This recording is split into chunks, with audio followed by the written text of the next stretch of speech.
The famous philosopher Aristotle describes love as a single soul inhabiting two bodies. Love is the emergence of emotional and sexual feelings. Loving someone means existence of a person who you care more than yourself. You will keen in on each other.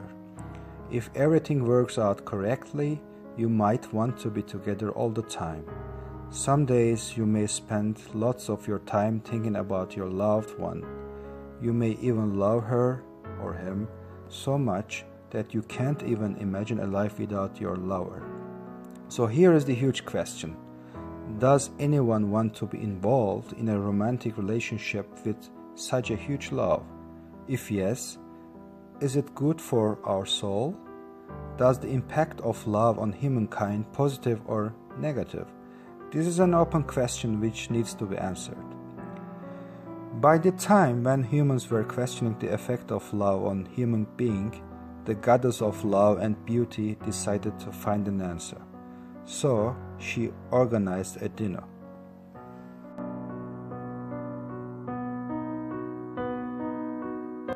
Aphrodite, called as Venus in Roman mythology, the daughter of Zeus, the goddess of love and beauty, has the power to rule over all the living creations.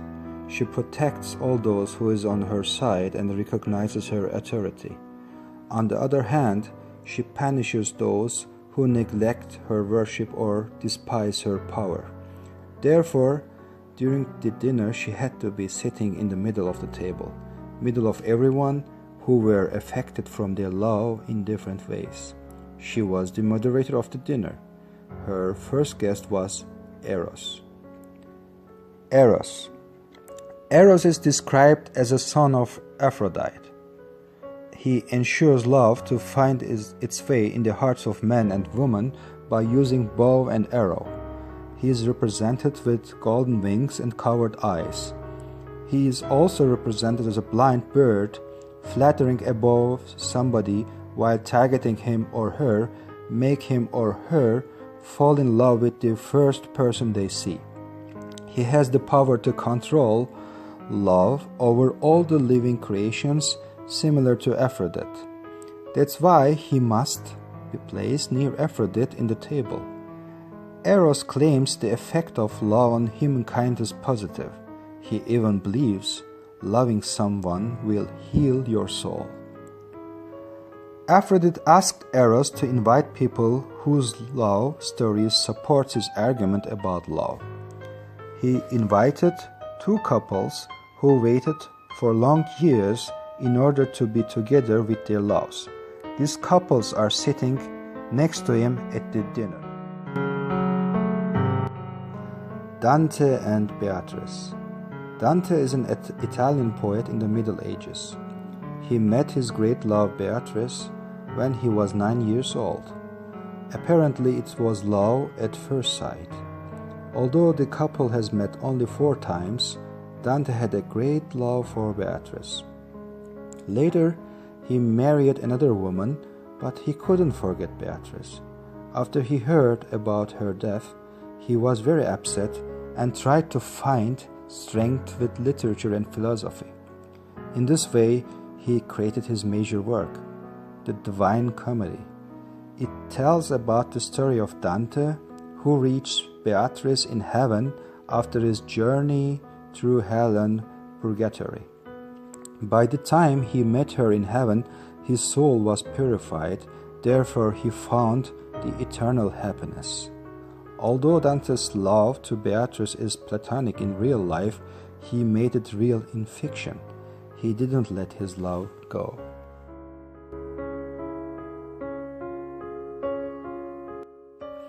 Odysseus and Penelope.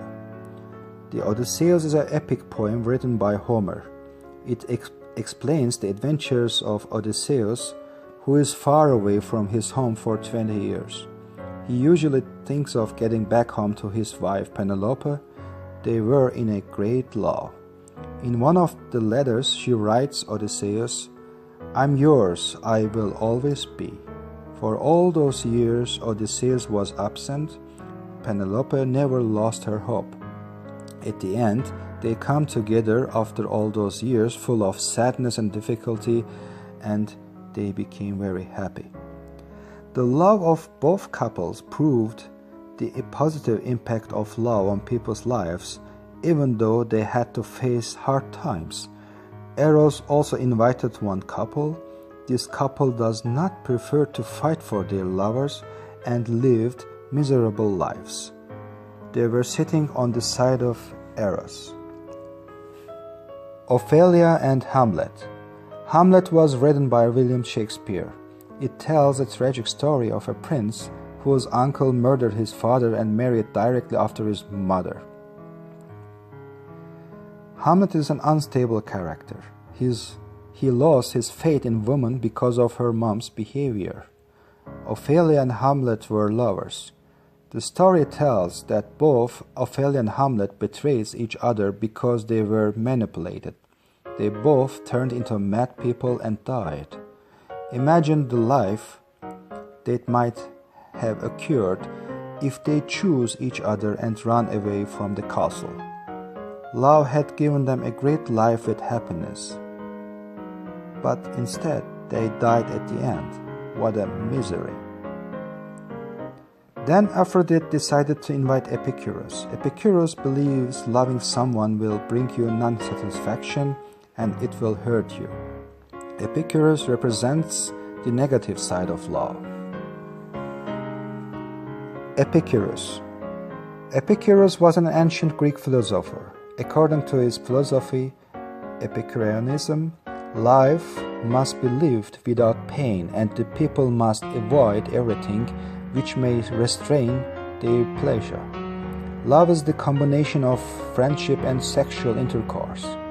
It makes people care specifically for one person. However, if one feels too much affection, it may hurt and also restrains one's pleasure. Epicureanism agrees that relationships based on natural feelings are healthy. Those which are based on reasonless passion or emotional dependency should be avoided. As Richard Kreitner writes in his article, He Stoics and the Epicureans on Friendship, Sex and Love, love brings unsatisfaction, hence it must be avoided. As Epicurus rejects the idea of emotional love, he contradicts with the creator of love in humankind's heart, Eros. Epicurus must sit opposite to Eros, near to Aphrodite. Epicurus immediately called the ones who died because of love, and they sat at his side at the dinner. Mark Antony.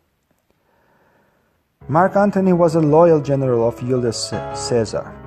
After Julius' death, Antony shared the leadership of Rome together with Octavian. One day he met Cleopatra, the well-known pharaoh of ancient Egypt. Antony was very impressed by her beauty and fell in love with her. Although he was married to Octavia's sister, he betrayed her. Octavian declared war on Cleopatra and Antony because of this betrayal. Antony was told that Cleopatra was killed.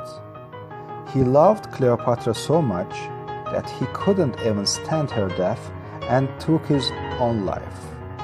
The death of Cleopatra is still discussed, and most of the rumors claim that she killed herself with snake's poison after she learned Antony's suicide for herself. Dido. Aeneid is a Latin epic poem written by Virgil by the time of Augustus. It tells the legendary story of Aeneas, who is the founder of Rome. While Aeneas was sailing to Italy, the cruel storms of Juno made them come to Carthage, where Dido was the queen of Carthage. They fall in love and lived together for long years, until his duty came to his mind, discovering a new city. He left Dido in order to achieve his goal, and Dido was devastated by his departure. She committed suicide using Aeneas' sword. Her love for Aeneas was her end. The death of Antoine and Dido show that love has a very negative impact on people's lives. It has brought them non-satisfaction and restlessness, so they were relieved only after death. And Epicurus called the ones who has to pay a high price because of their trust to their lovers. Adam and Eve. According to creation myths, Adam and Eve are the first man and woman in the earth. God created Adam first and sent him to the Garden of Eden. God placed a tree of knowledge in the garden and strictly forbade Adam to eat any of its apples. And God created Eve from Adam's rib. Eve ended Adam's loneliness and filled his life with happiness. She was exactly what he needed. Their relationship was one of perfect purity and innocence. They didn't even know if there is such a thing as relationship. They didn't know anything about clothes. They didn't know how relationship occurs. They didn't have any examples. They just had pure desires. This was truly a perfect marriage with purity until Satan provoked Eve to eat the apple. Eve ate the apple in spite of God's prohibition and offered also Adam to taste the apple as well. Adam couldn't stand Eve's offer and he bit the apple too. As a result of their disobedience, God banished them from the Garden of Eden. Adam trusted Eve so much that he believed everything she told was a good thing, so he didn't even think before he bit the apple. His love caused them to lose their purity. They trusted each other because of their love, but at the end, they had to pay a high price. During the dinner, lots of ideas were thrown up in the air. Aphrodite couldn't really decide if the power of love has positive or negative impact on humankind. All of the ideas are true and based on real stories. As William Shakespeare writes in his play, A Midsummer Night's Dream, the course of true love never did run smooth. It's hard to decide whether the impact of love on people is good or bad. In some cases, it makes you the happiest person in the world, and in the others, it makes you feel so hopeless and upset. Briefly, loving somebody is gambling. If you want to take the risk, you may win.